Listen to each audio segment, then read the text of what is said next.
Magandang umaga sa ating lahat mga kababayan. Ito po ang Anything TV by Nelsoft at ang Awaken Earth. Narito na po ang latest weather update ngayong araw ng Martes, March 25, 2025, alas 8 ng umaga. Base dito sa ating live weather satellite animation, ang binabantayan po nating LPA kahapon ay humina po at naging cloud cluster na lang. At ang nakakaapekto na lang po sa atin ngayon ay ang easterlies na nakakaapekto sa malaking bahagi po ng ating bansa, at ang ITCZ or Intertropical Convergence Zone ay nakakaapekto naman po sa southern Mindanao.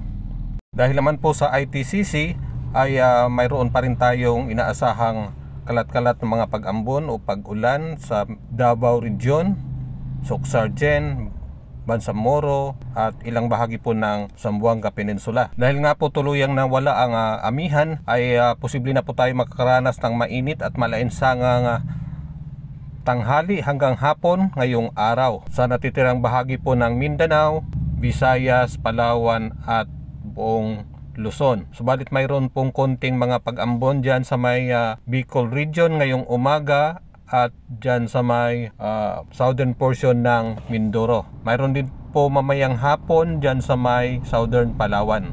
Magtsansya pa rin po ng mga localized thunderstorms lalo na po sa hapon at sa gabi sa bandang eastern section po ng ating bansa. Paki-share po. Salamat!